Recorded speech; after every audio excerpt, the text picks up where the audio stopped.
This is a video for AP Statistics Chapter 3, and in this video we're going to really specialize on least squares regression, which is probably the most important concept in Chapter 3. And just something to keep in mind is least squares regression line is often abbreviated LSRL. And so what is the least squares regression line? Well, here's our equation for it. You're going to have y hat, just kind of call it y hat, equals a plus bx. And in this equation, y hat is going to stand for your predicted y value.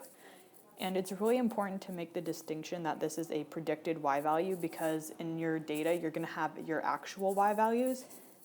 And this, you can have predicted y values, but not have any of them be actual pieces of data. This is just what your expected number is going to be. And then in like any standard equation, like from algebra, y equals mx plus b, your a is going to be your intercept, so your y-intercept. And then your b is going to be your slope, and your x is just going to be an x value. And so how do we create a least squares regression line? Well, the easiest way to do this is using your TI-84 calculator. And so what you do is that you enter your data into L1 and L2. So I'm just going to make up some data and show you, hopefully your numbers match up when you try to plug into your calculator.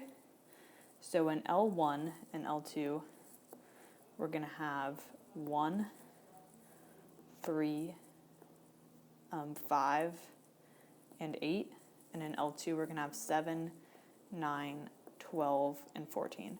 And it's really important when you're plugging these numbers into your calculator that the numbers in L1 and L2 match up, because if, say, we added another 9 here, there's no y value here, and so the calculator is going to get confused and just give you error and not give you an actual number.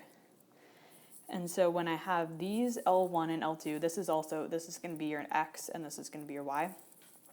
When I plug this in, I get the equation. So in your calculator, you're going to do L1 and L2. Then you're going to press stat, then calc, and then you're going to choose the 8th option right here, linear regression line, and you're going to choose a plus bx. And so when you type these numbers into your calculator, you're going to get the equation y equals a plus bx, and then you're going to get a equals 6.13 and b equals 1.03. And so then you have your equation y hat equals 6.13 plus 1.03x. And then also, it should pop up with r values. And so remember from my last video is that r values showed correlation. So r is the correlation coefficient, while r squared is the coefficient of determination. And so the r value should be r equals about 0.987, and then the r squared value should be about 0.975. And if this doesn't pop up, if you aren't seeing these r values when you get your regression line, it may be because your teacher clears their calculator for tests and quizzes, maybe if you're in a different math class. And so how you can get back these r values is you go to second catalog, and then you scroll through the options until you get diagnostic on, and then when you get diagnostic on, you're going to press enter, and then you'll get these r values the next time you do your least squares regression line. And so also something that we have with least squares regression lines is our residuals. So like we said, we have our predicted y value, but what if we want to compare this predicted y value with our actual y value? And so what residuals are, our residuals are the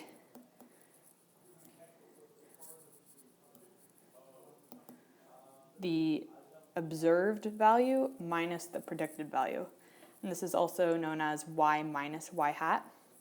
So let's say our actual y value was 9 and our y hat value was 7. Then we would do 9 minus 7 equals 2. And then 2 is going to be our residual value. And then also something we can do with residual values is we can do what's called a residual plot. And what this is we just make a regular plot. On the x-axis is going to be your x number, your x values. And then on the y-axis is going to be the residual number. So if the x value for this was 2, then where x equals 2, and our residual number was also 2, we're going to do 2, and we're just going to, you just plot a point right there. And often with residual values is they'll actually have, it might look a little different. It's going to look more like here where we have 0, and then you might have 2 here, and then like -2 here.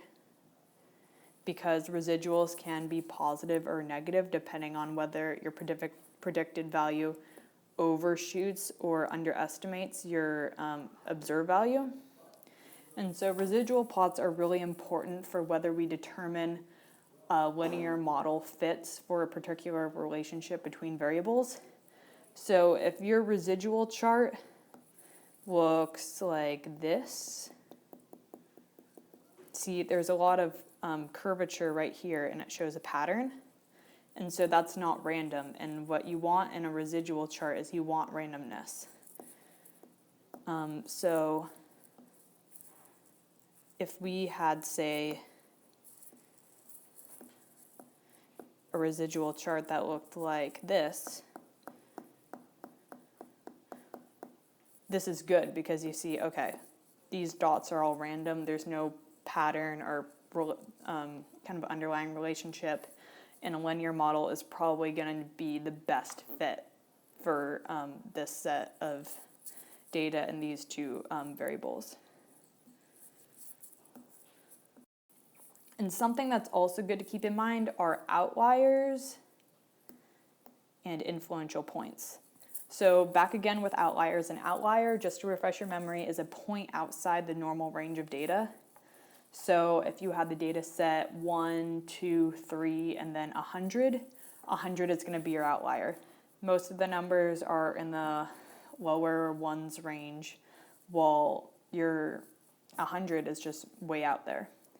But an influential point isn't necessarily an outlier, but it's a point that will change the slope or R value and strongly affect your least squares regression line. So just kind of an example is if we had this, say our points are like here, and then we had some far off point that's right here. This could be considered an outlier, but what this point is going to do is it's probably going to affect your least squares regression line and make it something that looks a little more like this. It's going to look, this could be a possible least squares regression line because it's affected by this value right here. Or, so if say we got rid of this point here and we made that point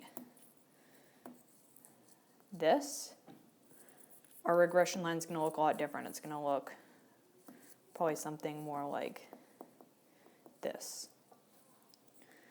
And so something to keep in mind, whether with influential points, is that if it is an outlier and it does strongly affect the slope or R value, then you might want to consider whether you add it to your data or whether you kind of don't include it because it is an outlier.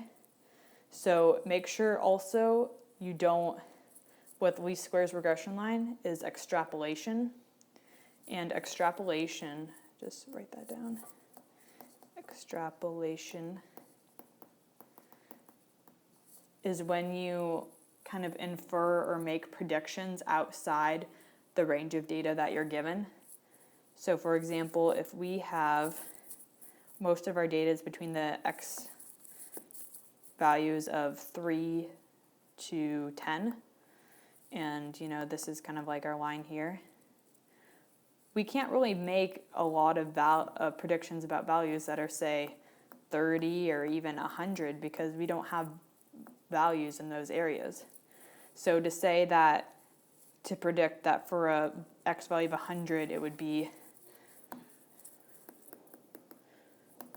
approximately here would be extrapolation because we just don't have values in that area.